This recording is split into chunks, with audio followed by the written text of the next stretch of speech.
could also be something. So you might say he's an alcoholic. He falls back on whiskey whenever he gets upset. Or he likes smoking and he resorts to cigarettes whenever he gets angry. Or turn to can also mean turn to someone for advice.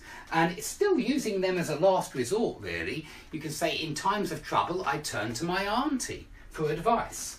But you could say, in times of trouble, I fall back on my auntie's advice. I resort to my auntie's advice. So they're all very similar. And I want you to remember as well, make do with when you use something because you've got nothing better to use. It's slightly different, this. So let's come back to the jumper and the pillow. If you've got no pillow, you might make do with your jumper. You might, you know, so here we're back to double up as. Your jumper might double up as a pillow. You might make do with your jumper. And then you won't need to use it. Well, then you've got already a kind of a pillow instead, using your jumper instead. Now, if you clutch or grasp at straws, it means that you're ready to try anything to get out of a desperate situation. You're trying anything that's possible. So it could be that you don't know the answer to the question, and so you decide to just clutch at straws and have a guess. Have some kind of guess which sounds like it might be correct. It could be like that. But yeah, clutch or grasp at straws, it means to use anything you can to get out of a difficult situation. Okay, if you mull over, muse over, turn over, chew over, you think about something for a long time. You turn that dilemma over in your mind. You muse over it in order to come up with the solution to your problem. So lots of things are worth mulling over. It's good to think about things carefully and for a long time sometimes. And this could be quite positive, it seems to me, to mull over a problem, to muse over something. Churn over, I think, is more negative, although it's very similar. If a problem is churning over and over in your mind, it means it's going around your mind endlessly and repeatedly. And so I think we very often use this one for negative things which we get fixated on, where we have an obsession with something, like a psychological problem, where something is churning over in your mind. Maybe a doubt, maybe a fear, maybe an anxiety or a worry. Okay, if you size someone up, you judge them.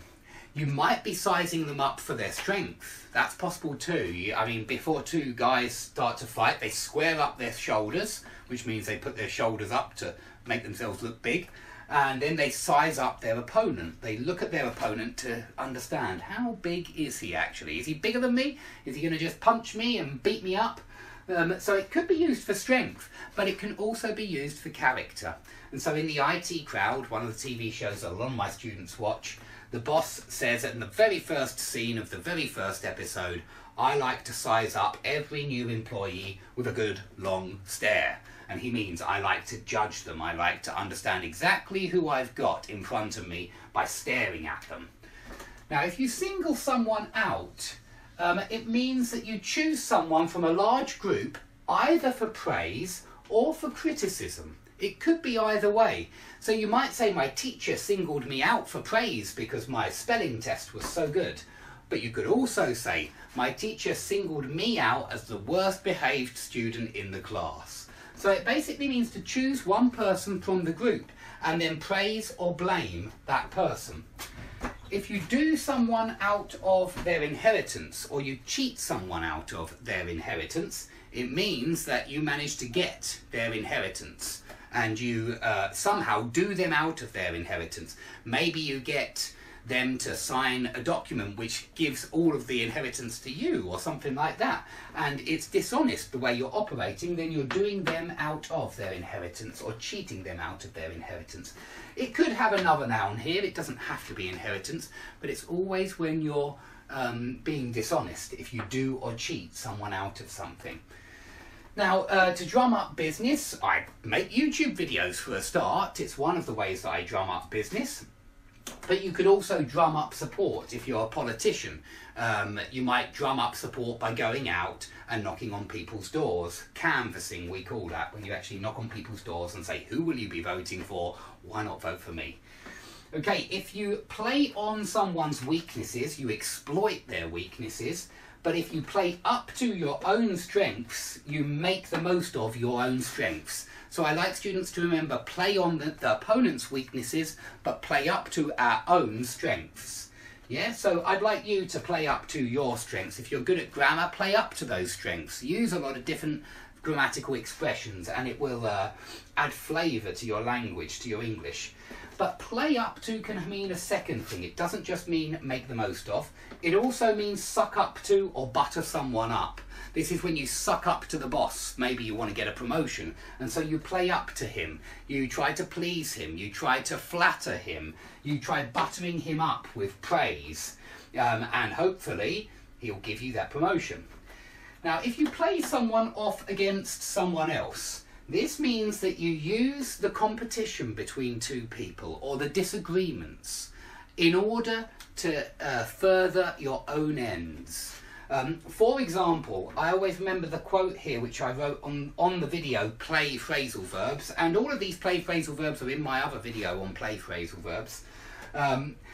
A guy who I'm not very keen on, actually, I don't think he's a very nice person, but a guy wrote about corruption, that all children are corrupt. They play their mother off against their father. And it's absolutely true. As a father myself, I think children do this.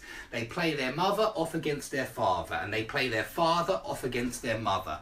It means they use the little conflicts or the little arguments or the disagreements that exist between the mother and the father. They use it to their own advantage. They use it in order to go to bed later. They use it in order to get on the computer when they want to play a computer game. They use the disagreements that the mum and dad have in order to further their own agenda. It's corruption, basically, and I think the writer was just pointing out that human beings are naturally corrupt right from the beginning, and I think he's absolutely right.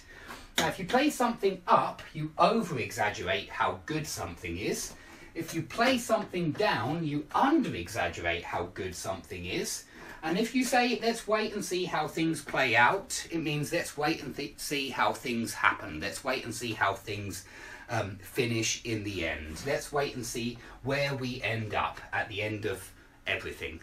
Okay, so you might say it in the middle of a football game. Let's wait until the second half to see how... let's wait until the end of the football game to see how things play out.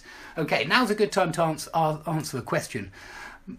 To butt in on someone's conversation. That's a very good question. Yeah, you do butt in on someone's conversation, not butt into conversation.